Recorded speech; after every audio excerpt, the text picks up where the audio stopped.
Hey everyone, welcome to another episode of Cosmos with Cosmos. I'm Liz. I'm Mike. I'm Brandon. Pew pew, not on assignment. Yay! We're both back. In fact, we did a show. We did one episode last. This is my first show in I think 6 months. It's been a while since Brandon's been on with us. That's what it feels like. All right, so we did it 2 weeks ago. Yeah. That was me and you. Yes. And I was we had taken driving. 2 weeks off. Yeah. Because you both we were on in assignment. Prague, so it was 2 weeks before that. Mm-hmm. Yeah, so it's been a while, but we're back with a high in the sky for April of 2025. And it's currently actually April. Yeah, I know we're a little late with this one, just with how things lined up. But what are you drinking? Oh, we're doing that. Brandon, what are you drinking? Okay, I am drinking Wildixia. Hey, Because the gold color in the Tequila Sunrise and the gold color in my backup drink, which is the Kagan limited release of Japanese blended whiskey, which is also gold. Ooh, I like. Wait, show that bottle. That's a nice bottle. Yeah, it's got the Japanese wave, art. wave on it. Does it say how long? The other Japanese bottle said the distillery opened 1846. I love it. Neat. I love that. And we are drinking The Lemon Drop Nebula, Ooh. which is actually called a lemon meringue pie. Adam provided this recipe to us last night from a recipe from a restaurant bar. he went out to. Restaurant, bar, whatever. And so Damn, that looks nice. Mike made one, and tell the people what is in the drink. Well, what is in it is lemon juice, simple syrup, whipped cream vodka, Ooh. and lemon vodka, which apparently is hard to find in Oak Ridge. But I did find it. And so that's what's in it. And an egg white for frothiness. Do Naturally. a dry shake. Oh, so it's $1 million drink. Yeah. Yeah. Do a quick dry shake with it to get the frothiness. Add a little ice, shake it, and we have a Brandon. A Brandon rim. Hell yeah! Wait, A graham cracker rim. Graham cracker. That's So- the pie crust. Yeah, For the yeah, lemon and meringue. so- so cozy. It's supposed to taste like a lemon meringue pie. It feels like springtime's the right time for this drink. Yes, Yeah. it's good. It's nice and refreshing. Although I it's feel like raining out today. anytime is right for this drink. It's a good dessert refreshing. drink. It's refreshing, but it's not too sweet. It's not overpoweringly sweet where you can only have one, but Mhm. dangerously enough that you would have more than one. If that made any sense at all. Anyway, Yeah, show Astronomy. if you like it when Awesome we stuff. don't make sense, follow Well, us on all the first- things. Yeah, but Brandon needs to make a candle with that bottle. I have a lot of candles, Oh, including. that's what Susanna says in chat. Yeah. I like the candle. It just says "fuck," Yes, that's appropriate candle. It's appropriate candle. and then I also enjoy this candle that says "May the bridges I burn light the way." Yes, I like I that. have a whole bunch of these. I like that. We need to really get it back on our I think candle game. fuck malicious just women. says it all right now. What? Malicious women candles. Malicious women candles. That's my go-to. I like a good malicious woman. All right, Anyway, social media. Sorry, I interrupted. I thought follow that was a cool us on all the things at Drinking Cosmos on Twitter and Cosmos everywhere else. But more so use everywhere else. Check out our hangover episodes where we basically just shoot the shit after a main episode, and also our shots of astronomy science. The shot every other Wednesday, short form topical astronomy science for you. And also follow some of our good friends, Katie on Ixia, Wildixia, if you want some fantastic artwork. She's still working on her piece, Brandon. She's working on it. She's getting there. She's working on it. It's a process. rush. She's an artiste. Follow the real Mr. Proctor on YouTube. And, of course, our good buddy Jack in Council Bluffs, Iowa at the Rolling Bluffs Planetarium.com. If you're in the area, check out a show from him. Of course, we do have some rules, rules, drinking game rules for the show. If you hear any dogs barking, take a drink. And if we get nerdy and make any references to Star Wars or Lord of the Rings, take a drink. Starting now. And if any References to cats... any tattoos, though, Oh, yeah. will not. Why don't you show off to to the masses your new tattoo? Shiny. There we very go. shiny because of the second skin. Because it is, yeah, it's But protected. it's not really that shiny in real life. Yeah. But there it is. It is the rebel symbol eclipsing the empire symbol, which has a lot of symbolism for today's world. Resistance is not futile. Yep. It's not futile. We're going to combine. Star Trek, we're going to. We should. It's one and the same. Okay. Yeah, Star Trek's going to go over here. Yeah. There we go. You got to represent the nerddoms. All right, are you guys ready to get high in the sky? One of these days we should smoke some blunts while we do it or something. I don't know. I don't know how much my neighbors would like that. Yeah, well, when next time you're here and we do it. Okay, there we go. There we go. Brandon would end up in jail. We're not smoking too, Susanna. All right, so High in the Sky for April 2025. With our High in the Skies, we like to start out with a little constellation highlight. And this time I thought I'd go a little down under to the southern hemisphere, mate. Keep it going. Okay, Keep going. You have to do all of it now. It's not the only country in the southern hemisphere. No, but all of them have accents. G'day, mate. I can't do any other. G'day, mate. We're talking about. Nope. All right.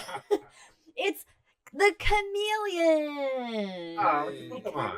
Chameleon. This is a southern circumpolar constellation. So you really have to be south. You really gotta be south. You gotta be south. You gotta be way down under. So yeah, which Australia counts. Australia makes it. And so it's like our circumpolar constellations that we're familiar with in the northern hemisphere are like Ursa Major and Ursa Minor, the big and little bears. And within the Big Bear, or part of its tail, is the North Star. Now in the southern hemisphere, there is no South Star.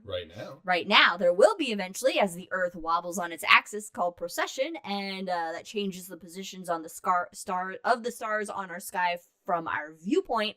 So one day there will be a North Star, but there isn't one now. But Chameleon is a circumpolar constellation. It is close to the South Pole, so it's visible basically at night all year round. If you happen to, go to Antarctica, or if you're going to collect the terrors from the penguins, then I think St. Charles Island is a great place to see all this. Yeah, nothing but penguins there. Nothing but penguins all the way down. They're tariffs. Penguins all the way. I saw there was a fun sign that said, "We waddle at dawn." That counts. That's right? awesome. That's one. Awesome. Yes, take a drink for that one. Oh, we gotta take a drink. Yeah. All right. Every time I say, "What protest signs did I see yesterday?" We'll take a drink. Well, that just sounded like we ride at dawn, like it was. I guess it's anyway. So chameleon.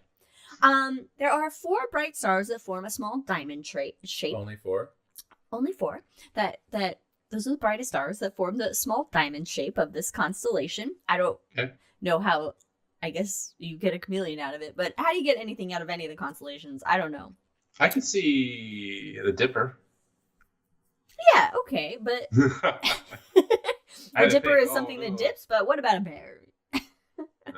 That's a little bit of a stretch. Chameleon. So, chameleon. You have the 4 stars are Alpha, Beta, Gamma, and Delta. So not only all just quadrants 4 in Star Trek. These are stars not even bright enough to actually get a name. Yeah, they don't have. Well, they're a lot of the southern ones get left out of the fancy names because most of the star names are made by astronomers in the northern hemisphere. But so Alpha, I'm gonna say Alpha Chameleon because the Latin version of it or whatever was I'm not gonna be able to pronounce it, so we're just gonna go with Chameleon.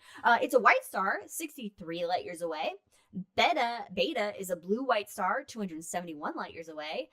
Gamma is a red giant. It's dying on the 413 light years away. And Delta is a double star. It's not one but 2. And it's not a binary, so a double star is not necessarily a binary star. They're not in orbit around each other. They're 2 separate stars that basically look like one. And you need a good enough telescope to resolve they're both the 2 stars. Light years away, generally in the same place. They're pretty close. They are, yeah. They're roughly the same 350 light years away. So, yeah, but yeah, one's a blue star, big blue star, one's an orange giant star. So, Yeah, it's dying. It's red giants are dying stars. They're on their way out. They're running out of fuel, and so they can't maintain one of my favorite terms, hydrostatic equilibrium, the balance between the gravity and the outward radiation. And so that gravity is losing the battle a little bit of holding on to its kind of like extra gases, and they're fluffing off it. Read the chat. I thought the stars in chameleon change color. Yes. That's good. They should. That would be great. Well, they will over many millions of years. Yeah, that's not how you spell color. Oh, well, he's Canadian, right? He's Canadian. Do they use British spelling in Canada? Eric can answer that. Eric, in Canada, do they use British spelling? Canada? Yes, that's how I'm calling it now. I do like British spellings. Like, I like how they spell color, and they use like and how they say aluminum. Aluminium. Yeah, I can't even say that. Aluminium. Anyway, I gotta answer the question about the red. They don't. The red giant. Yeah, I was talking about how it's. I was doing like a really like compact stellar evolution kind of explanation, but there's a lot to get into with that. So maybe we'll do a little bit. I love stellar evolution, so Susie and I could easily go on like a roll on it. Yeah. But just it's dying, it's fluffing off its outer layers, and the core. I think it's a sun-like star. I didn't look at the mass of it, but it mostly turned into a white dwarf. Okay, some other deep space objects. In fact. There's, when we get to the astronomy news section, there's something else that's going to pop up that's in chameleon. Oh, cool.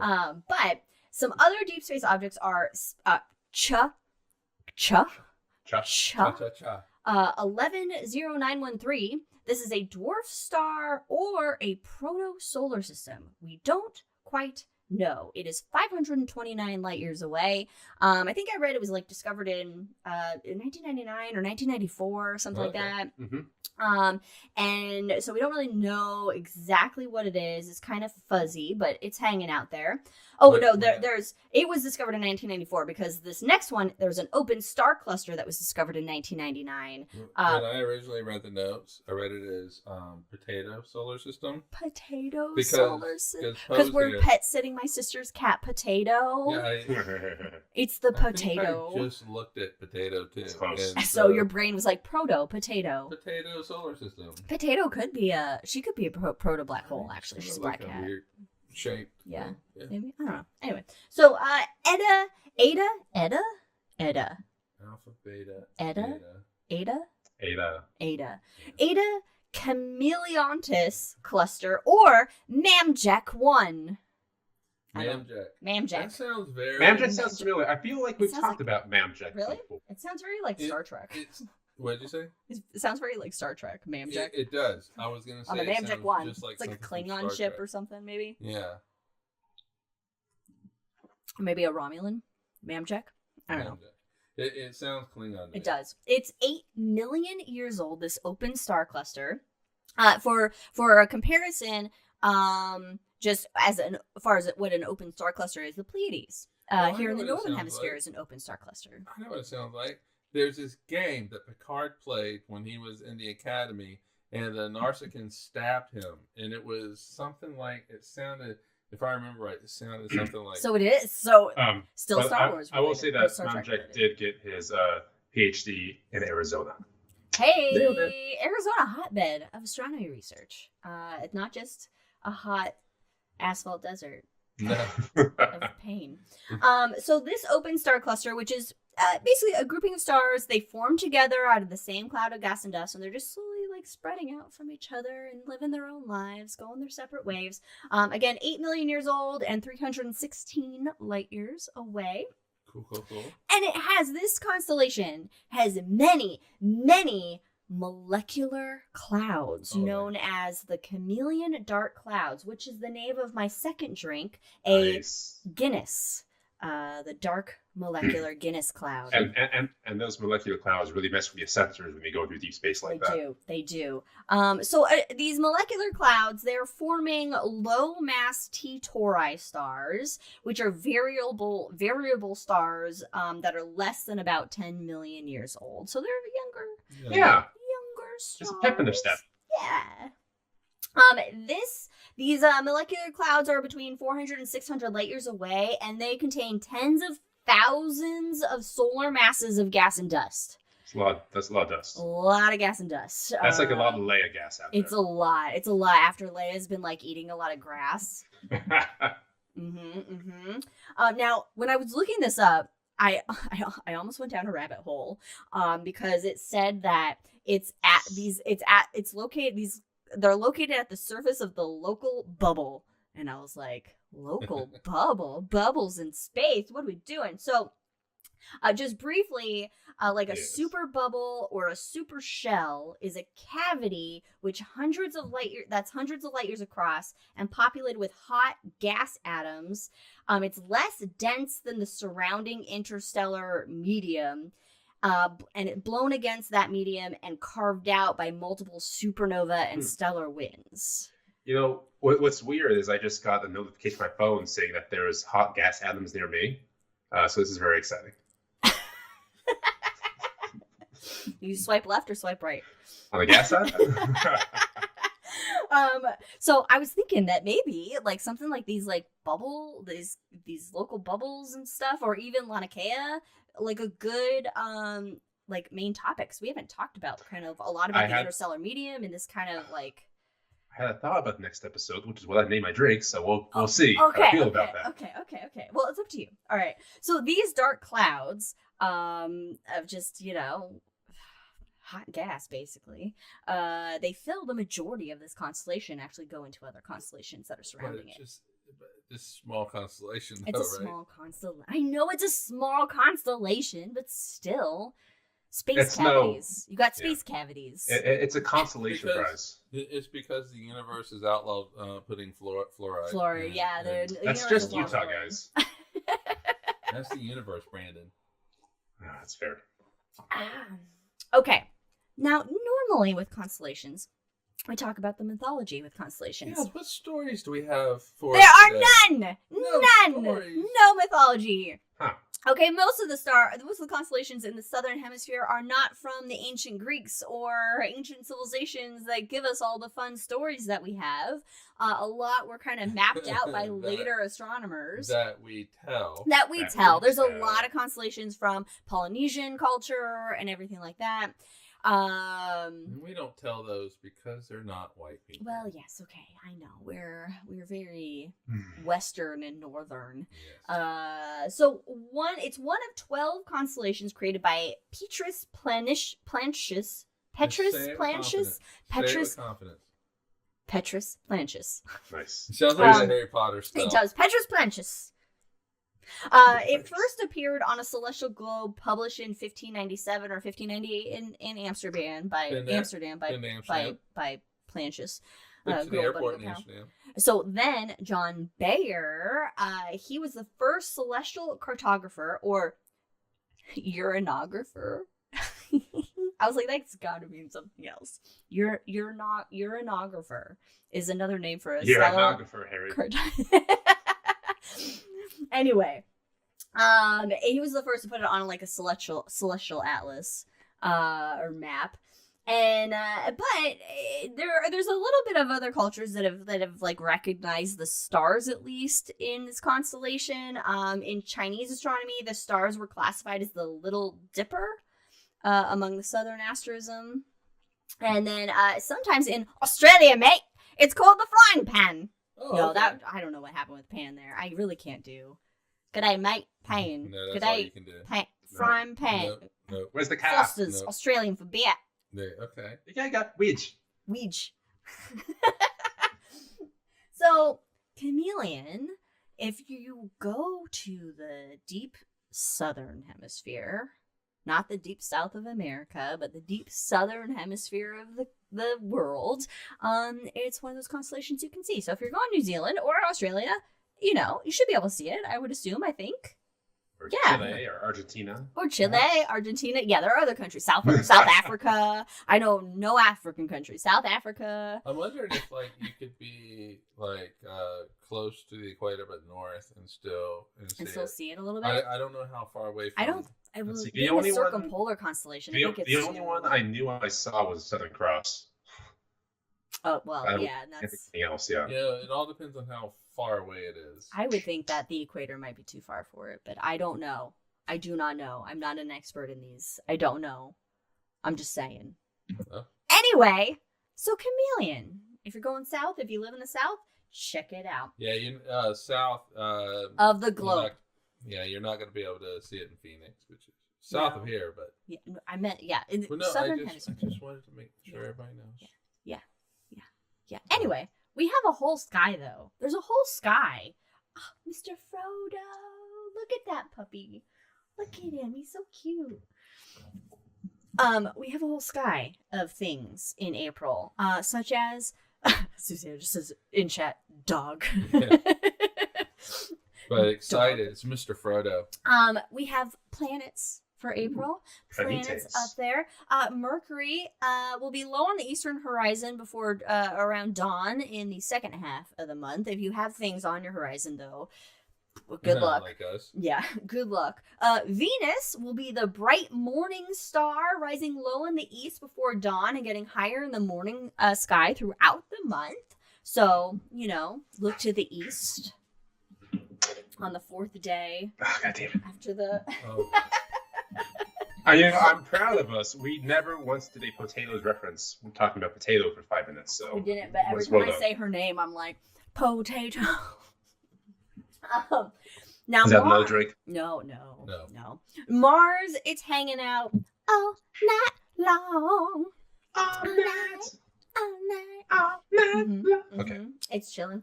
It'll set a couple hours after Never midnight. get a recording contract. No. It'll set a couple hours after midnight. Jupes. Jupes. Look to the west all month after sunset. It sets 3 hours after sunset. So you can still see it. It's been up for a bit. It's been visible for past few months. Yeah, not for us though. It's too cloudy. Well, Well, no, we've seen it.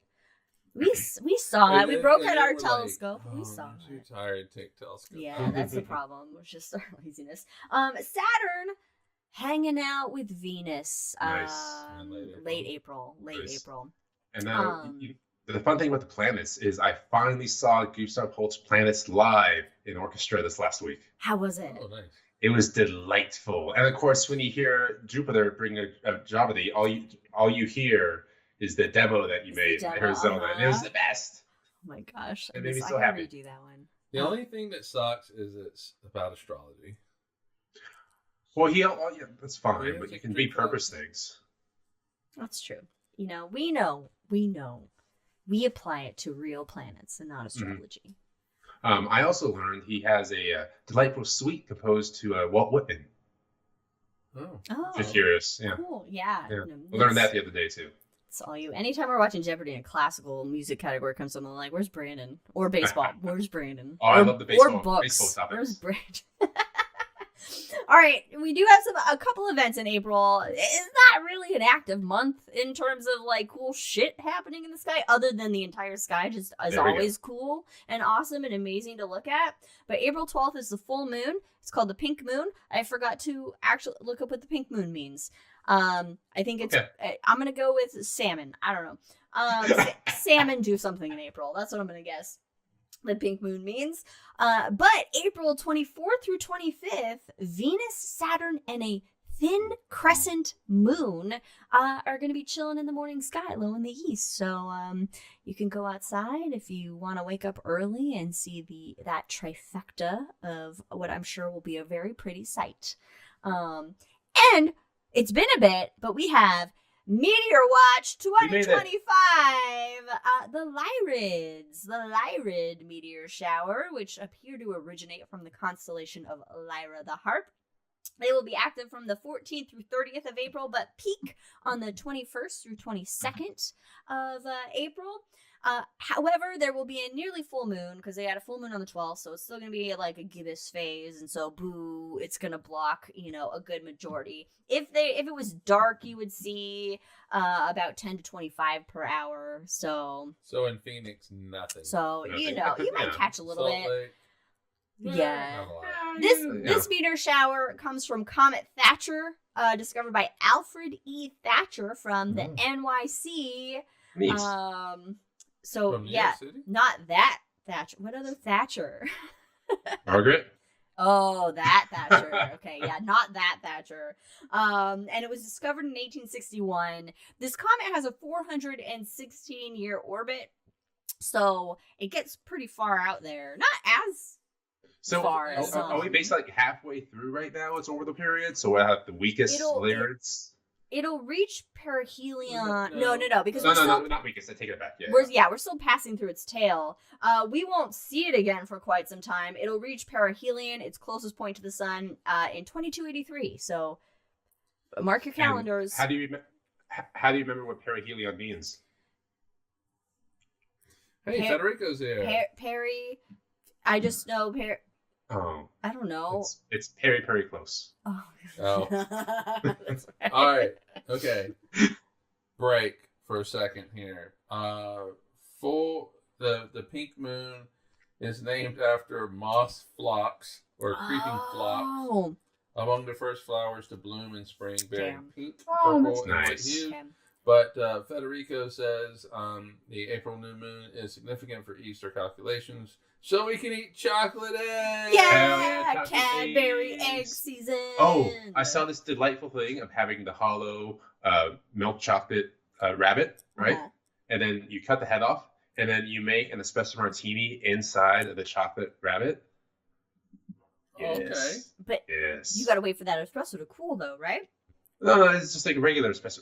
Basically, it's a fancy espresso martini. You don't need to actually make the espresso hot. Okay. Yeah, in fact, make it cold. Yeah. Oh, espresso martini. Yeah. My brain just went espresso hot. You go shaky, and then strain. I like that idea. But then you're drinking out of a headless rabbit. I don't see the issue. All right. I'm down. All right. Well, if we have an episode on Easter. Wait a minute. When is Easter this year? I just remember looking at the calendar, and we should have an episode on Easter. The next one's 420. So it's Easter for some people. It is Easter. Well, no, that is Easter. That's Easter Sunday. It's 420. Is it really? Yes. Oh my God. All right, this is a big shoes to fill. We know what we're making for our drinks. Headless Easter. Okay. Headless bunny. Espresso martinis. Somebody needs to write this down. Write it down. We'll never remember it. I'm just eating graham cracker off my rim. On my drink here. Yeah, the one thing I hate is hearing tappy. Sorry, I muted it. You know what's funny is I like the sound of keyboard clicks.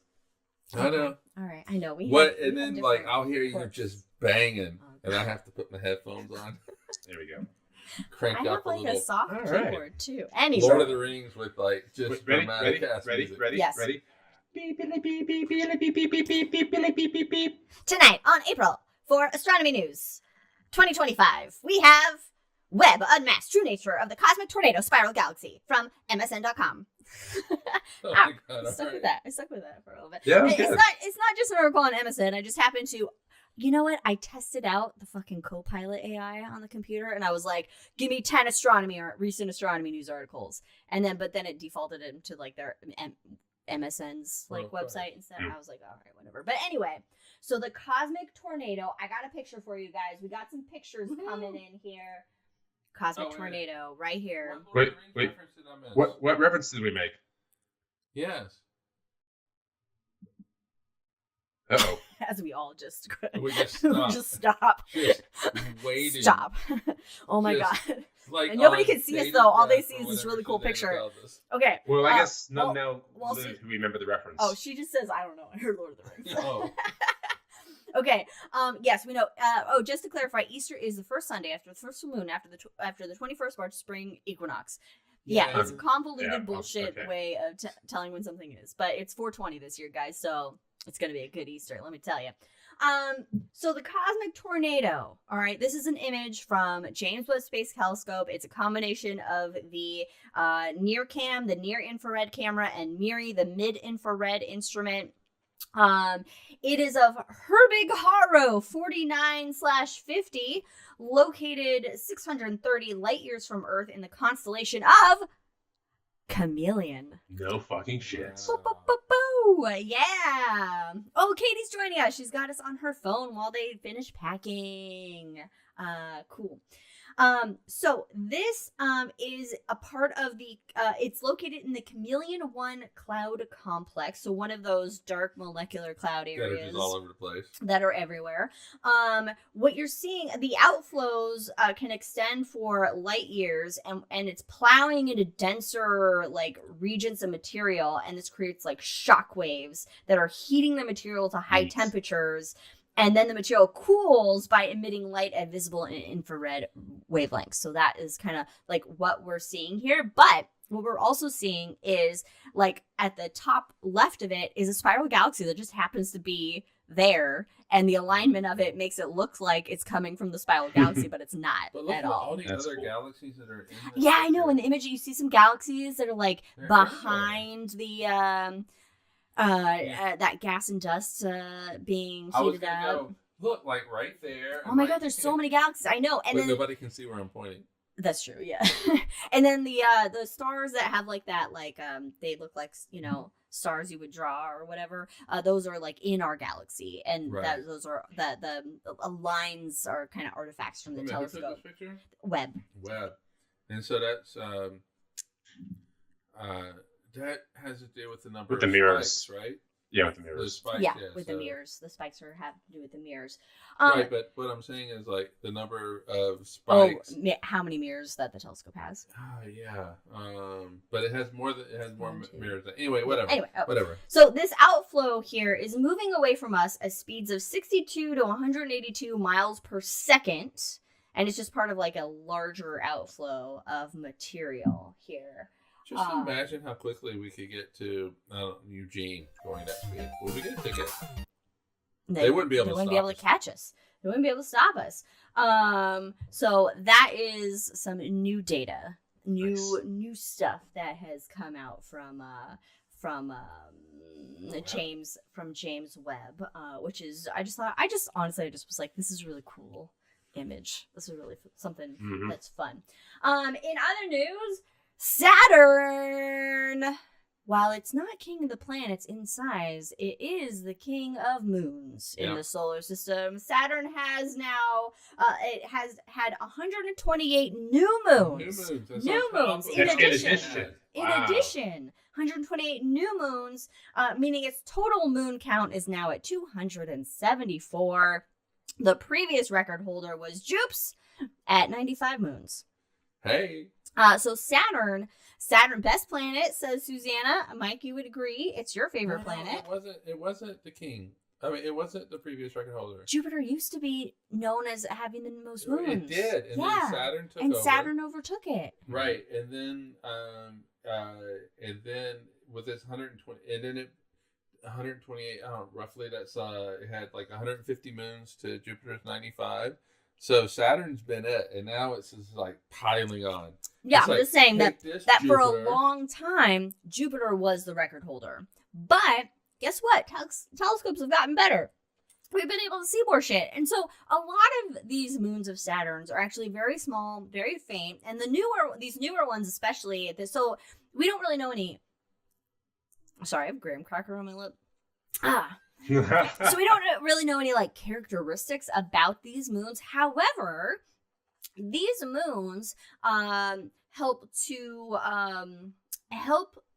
bolster the hypothesis that they come from a massive collision that happened about 100 million years ago or so. And so these are pieces from that collision. What was also left over from that collision? Rings. Rings. Wow. Rings, I yes. hope Saturn has some comet. To clean those rings up. You know, bathtub rings. These moons are found using the Canada-France-Hawaii telescope. It's actually one of the largest optical and infrared telescopes in the world at 12 feet wide. And what they did was they took 44 photos of Saturn over 3-hour exposures over 3 months, basically. And they used a shift and stack procedure, so they combined everything into one image so they could see what has moved, basically. But they could only do this during new moons and not a full moon, because a full moon blocked observation of Saturn because the moon's so fucking bright. reflecting all that sunlight that should kill vampires, but for some reason doesn't. But anyway. Yeah, that's a loophole that we need to address at some point. So they were able to spot these moons. They were able to tell that they were moons based on where they were, the movements. But again, they're so faint, and they don't really. They don't know any characteristics about them yet. So TBD. TBD. TBD. Right. More research needed, as always. Always more research needed. Can I just say that Susanna says that Saturn is the best planet, but she also says Pluto doesn't want to hear anything about it.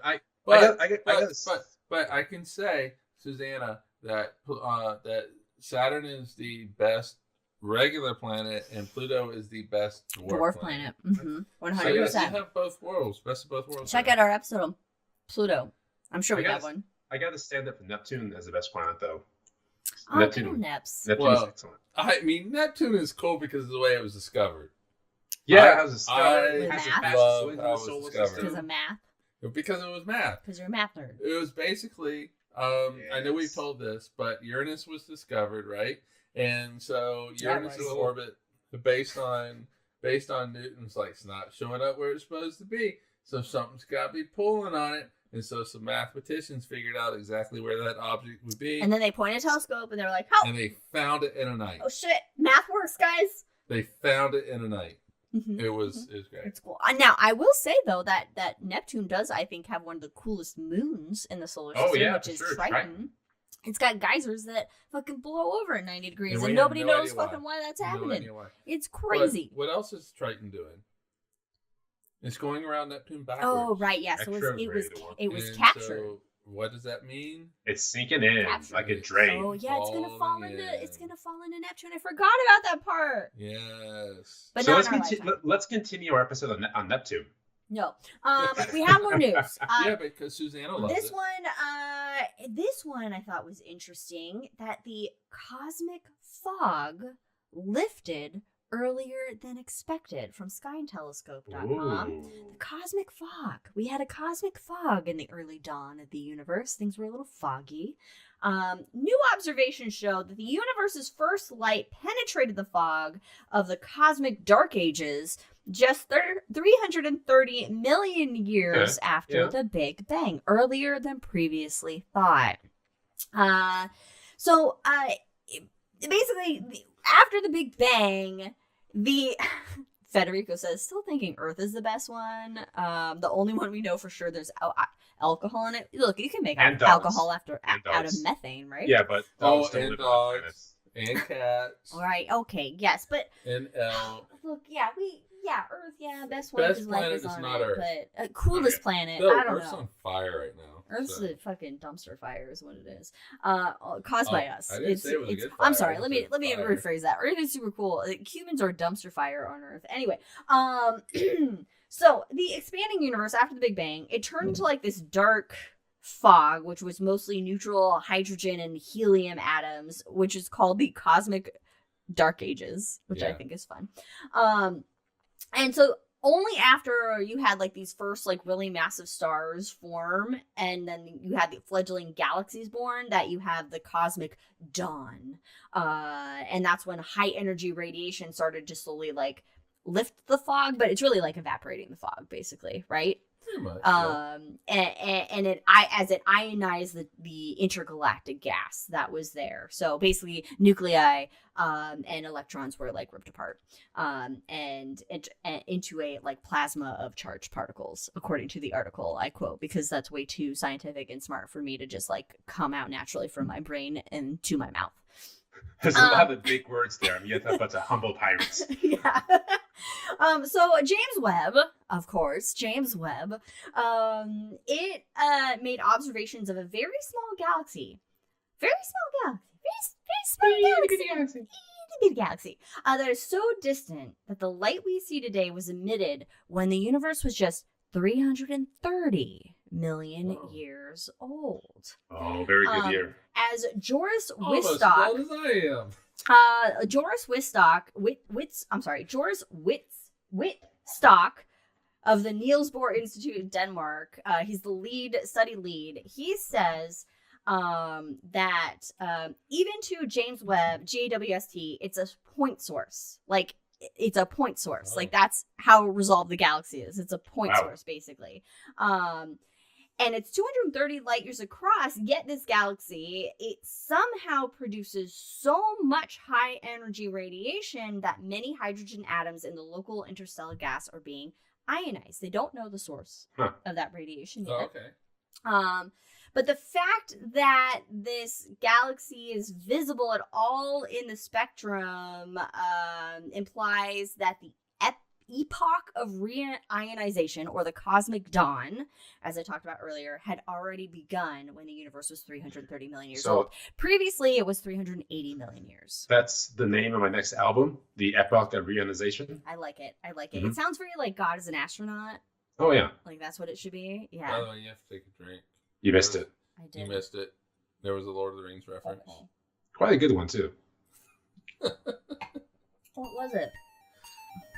You said in 30 million years after the Big Bang, and I said very good year. Oh. And Mike came home and slam dunked it. And damn it. And then I said, almost as old as I am. You did not, really? Oh, Yeah. Yes. Wow, I'm just... Look, I'm focused on the show as I the even host. said it loud, didn't I? Right? I'm just... Yeah, I thought so. I guess I finally learned how to filter out your banter. Wow. Wow.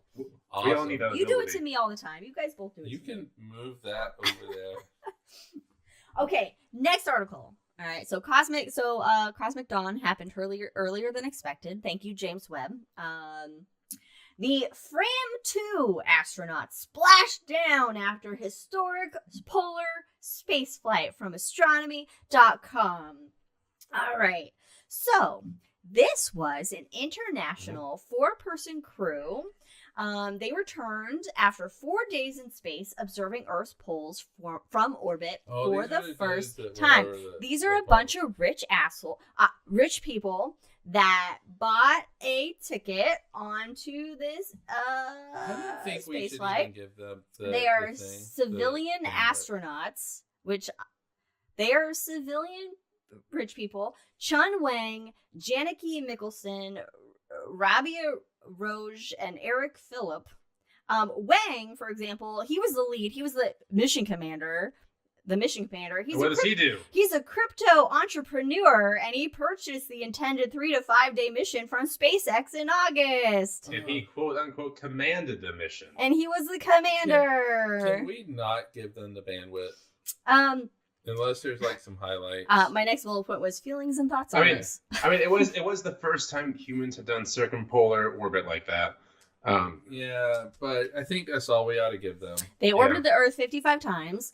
And their core objective was to fly a 90-degree polar orbit. They did it. They did it. It was the first time. But you know what? We did bring those 2 that were stranded on the ISS. Let's rephrase that. Let's rephrase it all together. They were not stranded. They were not stranded. They were absolutely not stranded. They were not stranded. That is bigger news than these fuckers. So this civilian crew of... I don't even want to call them astronauts because it's not fair to astronauts. They're not. Train. It's called astro-tourists. Astro-tourists. 22 experiments that they did. Astro-tourists. And let's move on. Okay, so they did 22 experiments. Oh wow, it's been so long since we've had a dog bark dream. Which growing mushrooms microgravity, I guarantee you, has been done on the space station. Oh, I'm sure. Yeah, the 22 experiments designed to study long duration human spaceflight, from growing mushrooms in microgravity to producing the first X-ray images taken in space. If I may, really quick, because my drink's almost gone here. So they're doing tests on muscle and bone density loss, which of course has been the whole point of the space station. But this is SpaceX doing it for like the first time, and they want to go to Mars in a couple years, and they don't know how muscle and bone density loss impacts people. Yeah. Y'all ain't gonna do that if you don't know how it impacts the body. Hey, so SpaceX, you know where you're going? There for 4 days. Fucking nowhere. These people were there for 4 days. You know who was up there for a very long time? The twin brother of Mark Kelly. Yes. Who's probably going to run one day. Let's be real. And they did a fantastic experiment between the twin brothers on the differences of their physiology after one spent so long in space and the other was on Earth. The way I remember it between Mark and Scott, which one was up there, is that Scott was in space. It's the alliteration. Oh, Scott's space. Of course, now it's easy. Scott was in space for a year. But now it's easy to remember because Mark Kelly's a public figure. Anyway. Yeah, that's true. I vote for him. He's got my vote. Anyway. I really hate this story. Hold on. There is a light at the end of the tunnel, and that is Steve's. Not Frog Steve's, as I call frogs, are Steve's. But they observed, and this is what many astrophotographers have also observed, this phenomenon, which I thought was interesting because it was the first time I ever heard of it. It's an unexplained green and purple light emissions known as strong thermal emission velocity enhancements or Steve's. Dude. And the phenomenon of these Steves was actually, it's named Steve after like something in the movie Over the Hedge, which I don't remember seeing. It's not aurora though, even though it's like charged particles from the sun, but it's not aurora. There's different shit happening. It's maybe related to more of a sky glow type of phenomenon, but nobody really knows what it is or what's causing it. So they observed it? So they saw it, and I just thought that was... Does ISS see it? I don't think ISS see it, but it's common with astrophotographers. It's only recently, and I say recently, I don't know like how recently, that it's been like the scientific community has then started to pay attention to it and study and figure out what it is. I will give them that. No, you don't need to give them that. They just happen to see it. They didn't discover it or anything. So right, you don't need to give them anything. I just thought that. I just hate the idea that rich people buying themselves into space and then say, hey, we've contributed to science somehow. And calling them astronauts as if they have trained and they're, for being astronauts. These are it's SpaceX. Buddies. Yeah, it's just, Yeah. They also did like a thing to like test Starlink by calling Musk in space and shit like this and whatever. Hate this so bad. I know. I threw it in there because I was like, ooh. Oh, Mike's gonna get angry. So we can get angry about it in The Hangover and talk more about it then. Okay, but moving on to something a little bit more fun. Brandon's been raptured. He was eaten by Frodo. Did Poe get him? Yeah. Poe traversed space and time to get to Brandon. I wouldn't doubt Poe could do something like that. All right, another cool thing with nebulae. Okay, the Flame Nebula. Brandon walks by. The Flame Nebula image. Flame Nebula images show star formation turnover for the first time. I'm sorry, I was looking at dogs. I know, I was watching Brandon go by. Okay, so here's the image of it. All right, this is the image. And this was actually adapted from the article by Sky Telescope. And so there's like these 3 stars that are circled in here. And so this is just like an example of some of the stars that they were observing in here. They were able to kind of like use technologies like filter out like background, like dust and noise and like other objects that weren't relevant. And what they've done is they have identified a turnover in the initial mass function of a star cluster. What is initial mass function, you ask? Well, I have a definition right here for you. Take a cloud of turbulent hydrogen gas and give it time to coalesce into a cluster of stars. How many stars do you get? And how massive are they? These questions are answered by the initial mass function, which describes the mass distribution of newborn objects in a cluster. So when you give it time to coalesce in a cluster of stars, what temperature are you putting the oven at? Like 380? Oh, real fucking hot. Real fucking hot. So basically there's a new... It sounds like that this can kick that stuff out. I have not seen this in full. I have not seen this this equation or anything. This like is the first time it's been observed or seen. It feels like that it can tell you that at 5,000 degrees Kelvin, this is how many stars you'll get roughly, and cool. 10,000 degrees Kelvin, this is how many you'll get, which is a lot less than the 5,000. I bet it's kind of like not so much a bell curve, but it looks a lot like uh, like what Planck did. Oh, ow! You bit me. What Planck did, and his thing with radiation. Well, the new findings suggest that newborn stars and substellar objects, so ones that are like almost stars but not quite stars, become more prevalent with decreasing mass down to the turnover at 12 Jupiter masses. Okay, the study also suggests that the fundamental lower limit of the process through which stars and brown dwarfs form may lie around 3 Jupiter masses because even though James Webb can see things from between like point something solar masses of like to point to 2 Jupiter masses to point something Jupiter masses to point to 2 Jupiter masses, they didn't see anything below 3 Jupiter masses. Oh, okay. So that told them that was the limit. The cutoff. Yeah. Oh, whoops, I doubled up a note there. So the team was led by Matthew Day Furio from the University of Texas at Austin. I love a pause. Were you waiting for something? No, I was just emoting. So they presented their investigation that of the low mass end of the initial mass function of a nearby star cluster. So the Flame Nebula was the target. It's less than 1 million years old. It's just 30 light years away. And it's suffused with these thick clouds of gas and dust, which normally would be a hindrance to observations. But they were able to pick out these faint sources, point sources, indicating that there were low mass objects in this star cluster. And then they did a bunch of like shit to like eliminate things or whatever, and they ended up not finding anything below 3 Jupiter masses, which suggests that is the end of the initial mass function. Okay. That's the limit. The minimum mass of an object that a turbulent cloud can create through fragment is 3 Jupiter masses. And how do we define a brown dwarf? It's just it didn't get enough mass to start nuclear fusion, Right, but it's too big to be a planet. Because I mean, you do have like exoplanet.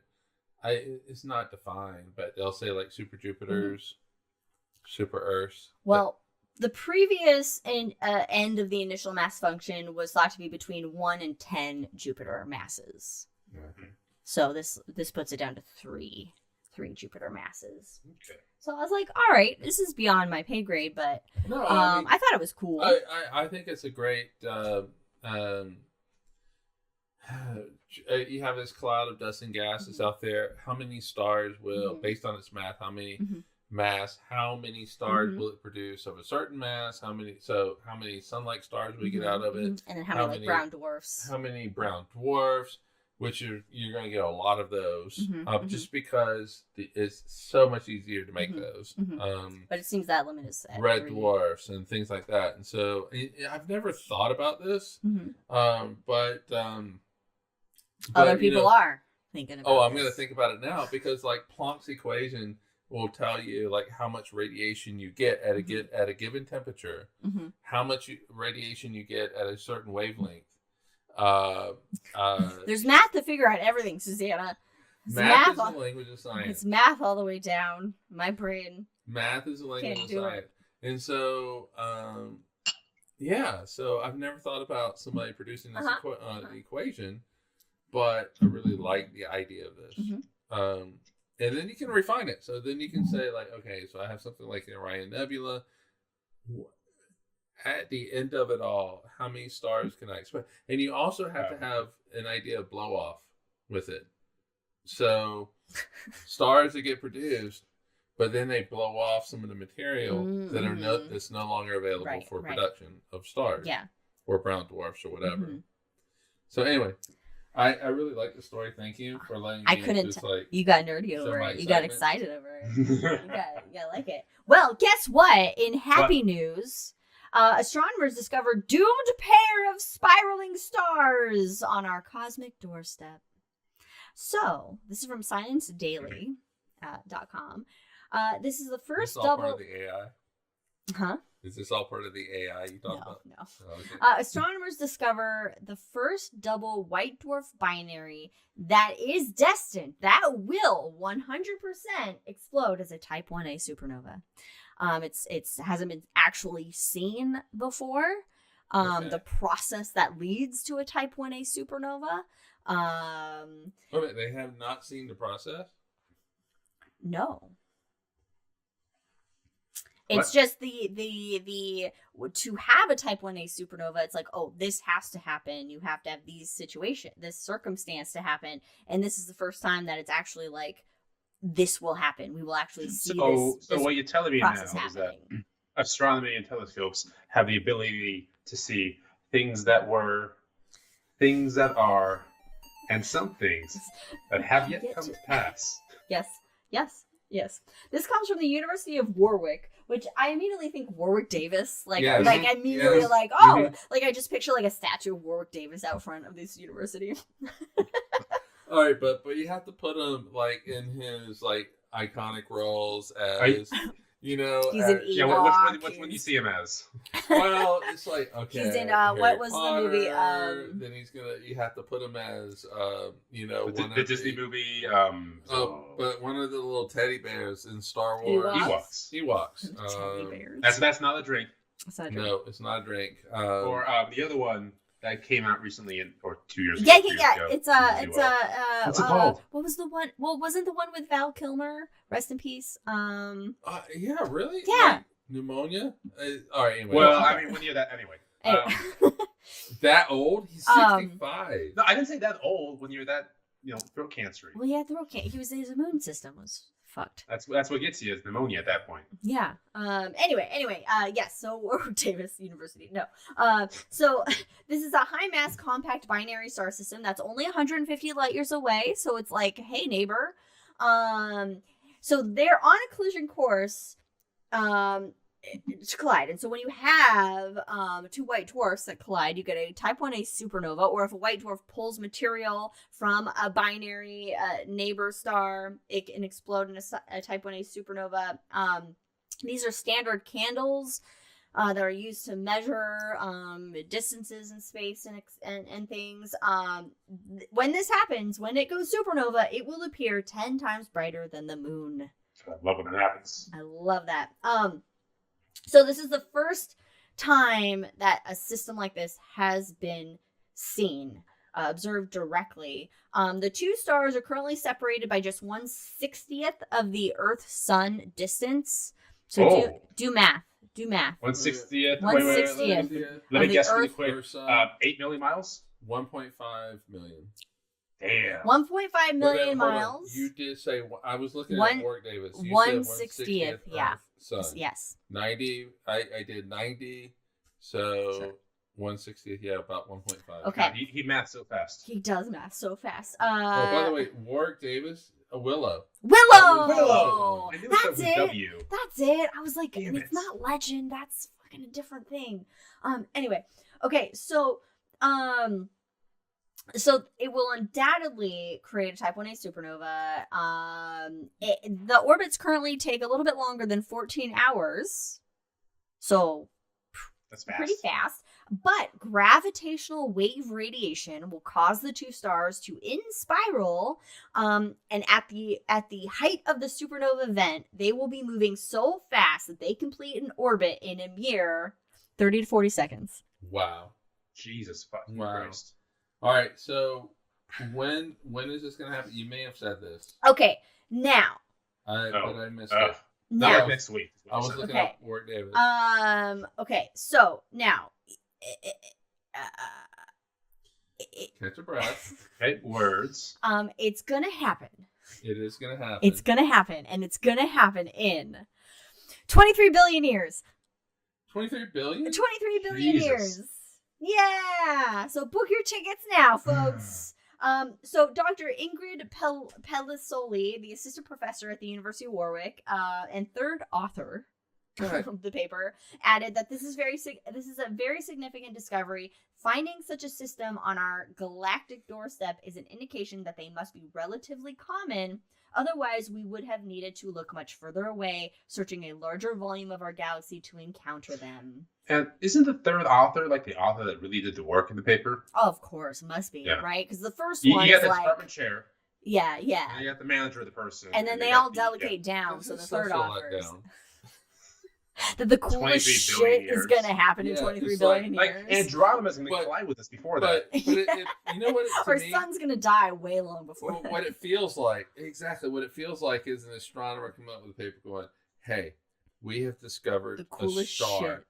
Yeah, this is the coolest shit ever. This is a star that in A binary star. like 5 billion years will fluff off its we So- have never seen this. It'll fluff off its outer atmosphere and create a But- I white see where you're going. dwarf. I see where you're But- going. And you know what it is? Hold on. It's the sun. It's the We've sun. never seen it though. But it doesn't matter because the federal government will purge this paper because of the word binary. True. But no, it's from the University of Warwick, which is not in the U.S., so they're safe. It was Wirt Davis. All right. Praise be. Yes. Okay. So I thought that was fun. I was like, all right, but 23 billion years. So, That's don't fine. hold on to your butt. And for reference, guys, the age of the current age of the universe is roughly 13.8 billion years old. So this is almost twice the Mhm. age of the current universe. Yes. But Cheers. I got good news for you.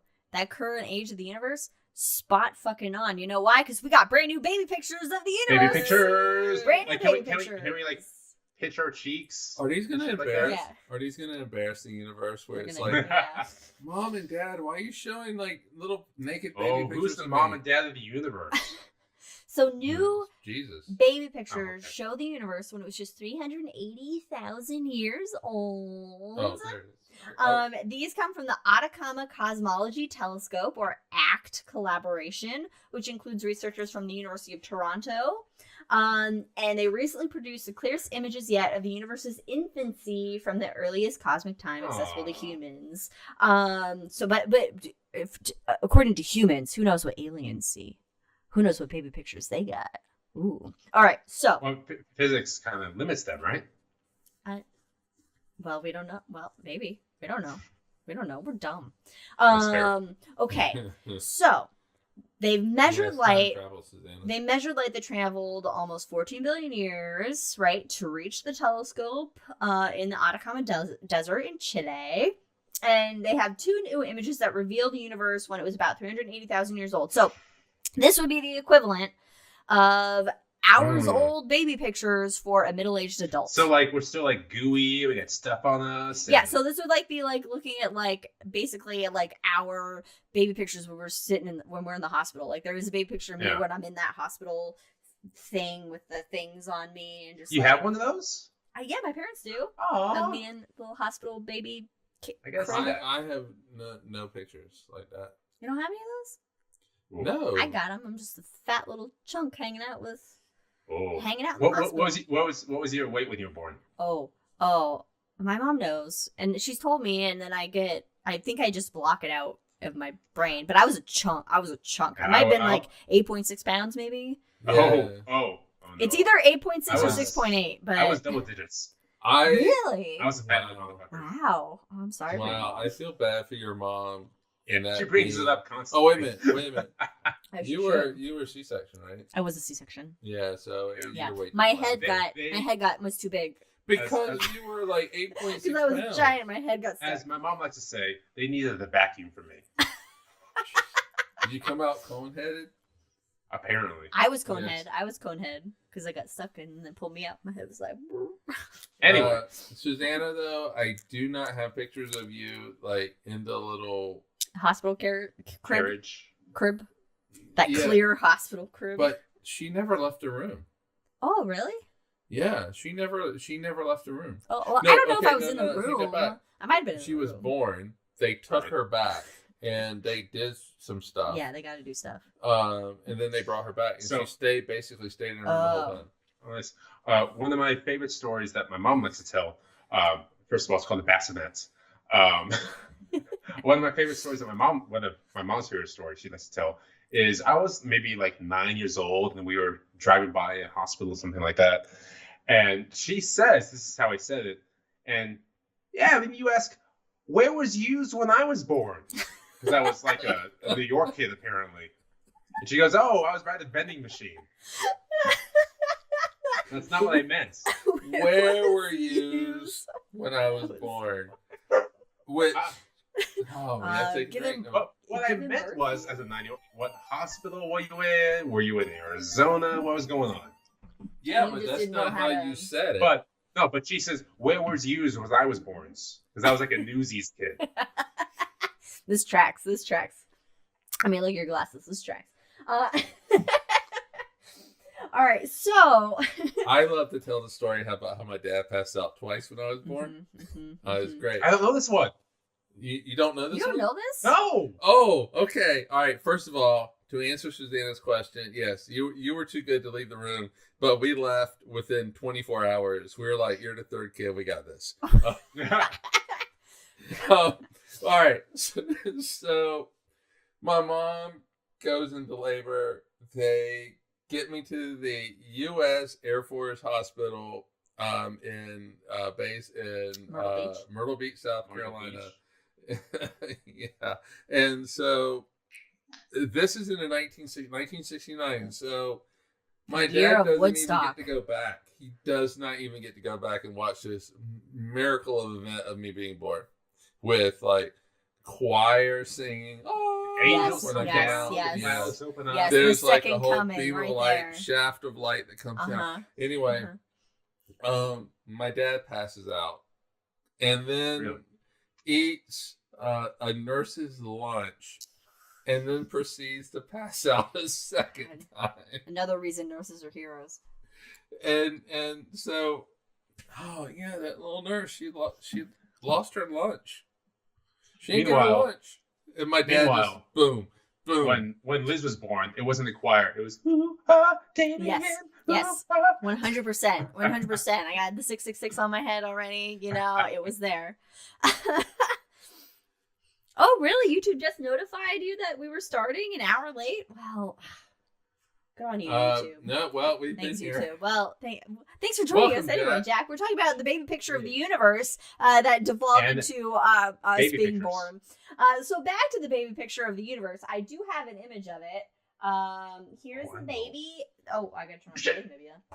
Here's one of the new baby pictures So this of the is universe. cosmic radiation, It basically? is not it's up, not the buddy? cosmic background radiation, but it's Huh? the cosmic background What's up? radiation, but it's taken by the ACT collaboration. Okay. Okay. So there's one image that gives us basically tiny variations in the density of primordial gas. And that shows us the starting point for all of the structure we see in the universe today. Is red denser? I don't know. All right, red. The second image tells us the velocity of the gas and therefore its dynamics. So we get like a map of movement of the gas by measuring the polarization of the CMB, the cosmic microwave Is this the first or second background. picture And it's this is the only picture they had in the article. And oh wait, no, I have an image description. Did I put it on this one or was it a different? No, it's on a different one. I put the image description. Anyway, it might be a combination of the two. It basically confirms that the universe is 13.8 billion years old with an uncertainty of only 0.1%. Okay, so it kind of matches that. It matches the CMB, basically. The previous. It's just a more refined and detailed observation versus the CMB from Planck like a decade ago, basically. So this is a really good question. Susanna wants to know, she's a little bit confused, wants to know if this is a prediction. No, this is actually what is observed. And so this is... I'm guessing is red real is stuff probably here. denser. Orange to red is probably denser, whereas Red's blue is dense. less dense. Blue is not. Yeah. But, so, no, this is what is observed. And this is basically the gas from the early universe. Right. This is the densities and dispersion of gas in the early Right, universe. and so what you would find before it formed stars and galaxies. Right, and so where you have denser stuff is where you're going to find more stars eventually, more stars, and eventually galaxies that arise. Blue's going to be, and this is just a smaller version of it. This isn't like the whole thing. I think. Yeah, it's probably like a tight shot. Yeah, and this probably matches up pretty well with the cosmic background. Now, this is also for you, Susanna. That's a whole nother episode. I'm just gonna say right here for time. Hey, we're back. Okay. This is for you. I put this in here. This was a little extra bit of the article that I was like, I could leave this out, but I'm going to put it in for you. But let's talk about the Hubble constant, because you love a Hubble constant. You're a Hubble constant kind of person. There's a Hubble tension that's even going on as well. So this new data provides an important measurement for the Hubble constant. Okay. Now, there are measurements derived from the cosmic microwave background that have consistently shown an expansion rate of the universe of about basically 3.26 million light years per second. And that means that a galaxy 1 megaparsec from Earth is receding from us, moving away from us at 3.6 million light years per second. That's a silly number. Silly. It's all silly. In contrast, measurements derived not from the cosmic microwave background, but from galaxies but from nearby galaxies indicate the Hubble constant as high as, and I didn't narrow this down into light years, but 73 to 74 kilometers per second, which is more than per second per megaparsec. Yeah, which is greater than what the CMB is showing. So there's a tension there. There's a disparity between what nearby galaxies are showing versus what the CMB, the cosmic microwave background, is showing. However, the ACT team confirmed that the lower value, which comes from the CMB,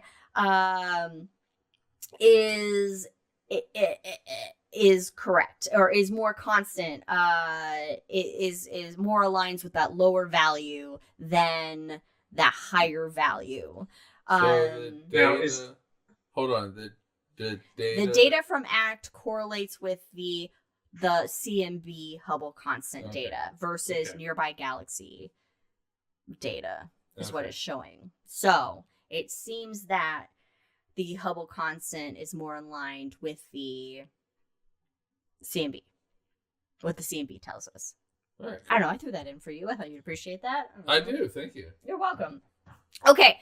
Now, this last story, before we go to the hangover and talk about whatever we're going to talk about, I don't really know what's going on in this next thing, but the image of it is pretty fucking cool. So there's two images basically. So the article title from phys.org is James Webb Space Telescope. Webb explores effect of strong magnetic fields on star formation. Basically, magnetic fields fuck up star formation, is the conclusion of this study. Here is the first image right here. I have an annotated one. Now, the larger image, this is from Meerkat, and this is in holy shit, that's pretty. Radio. And then the smaller image is from James Webb, a section of it. So what this is an image of the Milky Way captured by the Meerkat radio telescope array, puts the James Webb Space Telescope's image of the Sagittarius C region in context. The Meerkat image spans 1,000 light years, while the Webb image covers 44 light years. Here is the annotated version of it right here. Sagittarius A. Bonus points for anybody that can answer what that is. Black hole. Black hole at the center of our galaxy. Supermassive black hole. Supermassive black hole. So we have the Webb infrared image that is just a 6 light year kind of like piece here.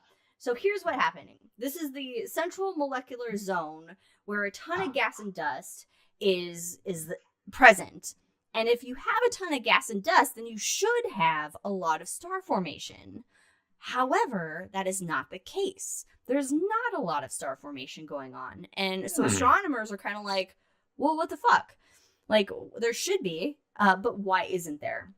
And that's because there's basically like a lot of strong magnetic field shit happening because of the supermassive black hole that is there. That is disrupting that gas and dust. So they found that there are these like there are two like large stars that are forming. Hold on, I gotta look at my notes because my brain is like, what's happening? Okay. So there are ejections from still forming protostars. And there's also like some other large stars that are forming, and what they're basically showing is that these protostars are already more than 20 times the mass of the sun. And you have bright outflows that are powered by these protostars. But the challenge was finding like low mass protostars. So protostar meaning like a forming star. Like it's not a star yet, but it's going to become a star. It's a pre-star, if you will. I was just going to try and make like a Hollywood reference. I know, I got you. I've been trying to do the same thing the whole episode. Right. Okay. So these lower mass ones, they're still like shrouded in their own little baby cocoons, their own little rooms. Yeah, nobody can see you do of that. Gas and dust.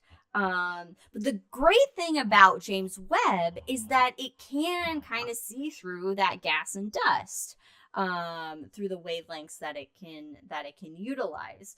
And so what they found was that, hold on, that by comparing James Webb's data with like the ALMA and this Meerkat data, that filaments of gas and dust are shaped by the surrounding magnetic fields that are going on. And that they think that the magnetic forces at the center of the galaxy are strong enough to keep plasma from spreading, and they're basically concentrating it into these compact regions to form large stars, but not have this massive like boom of star formation everywhere with lower mass stars that are spreading throughout.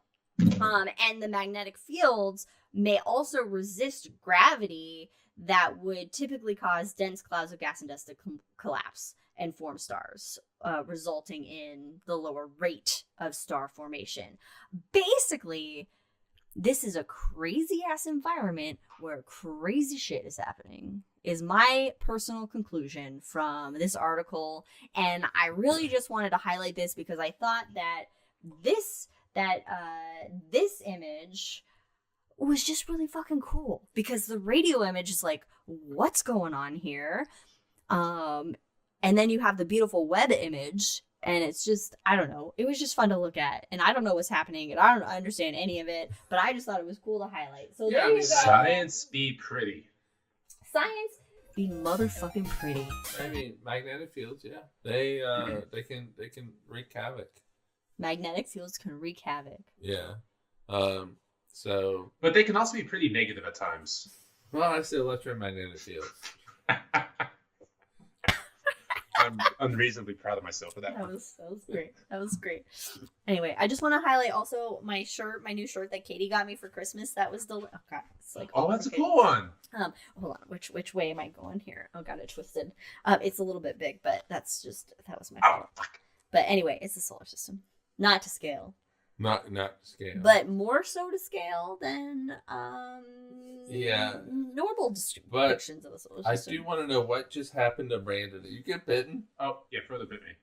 Oh, Mr. Frodo. So for those of you not on, the Skype with us, which is ending very soon, Skype in general.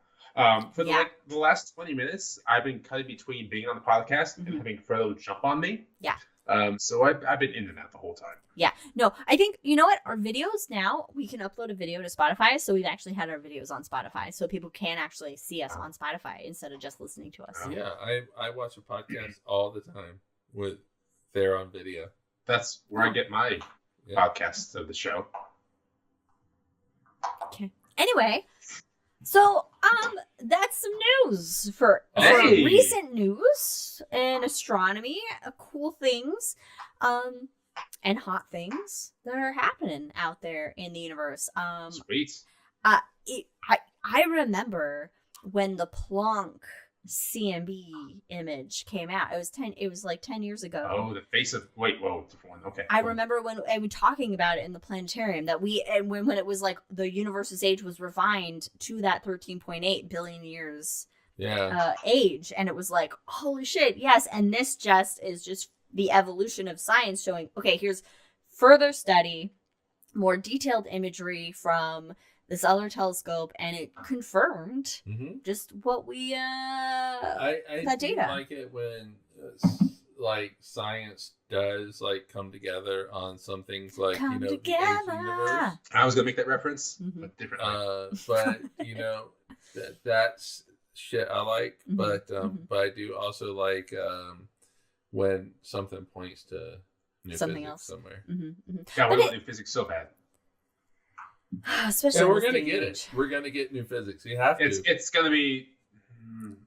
It will take more. It'll take longer now than it would have, but it's fine. Well, yeah, but we're gonna get it because you do have to marry quantum and general theory of relativity, and so they have to be married. So Do they have to be married? What Can they just be in like a domestic so- partnership? they have to be married. one of my least favorite things about Aaron Sorkin is how he treats science with such flippancy. So, for example, in The West Wing, great show. There is a 5-minute scene where they mention, "Oh yeah, did you hear that scientists found the grand unifying theory? Great, what does that do for us?" And they continue upon their day. This tracks. Yeah. With most people. Uh-huh. But not for us. Anyway. Elizabeth on chat asked if you got a new tattoo on your hand. Yes, he did. Or you could find out in The Hangover. Yes, The Hangover coming up shortly, because we're concluding the main episode of High in the Sky for April 2025. Thank you, everybody, for joining us. Thank you for the shirt, Katie, as she references it in chat. That chat cannot be seen in this show, but you can see chat in The Hangover. So we got a lot of exciting things that came out in the news recently. There's a lot of frustrating things that have come out in the news recently. And if you're an American, just sit tight and resist, and resistance is not futile. But thank you for joining us on this episode of Cosmos to Cosmos. We'll see you next time, where we talk about whatever Brandon thinks of in the next 2 weeks. Follow us on all the things, Cosmos with Cosmos. Check out our episodes of The Shot every other Wednesday on YouTube and Spotify, or wherever you get your podcasts. We'll see you next time. Thanks, everybody. Cheers. Bye. Bye.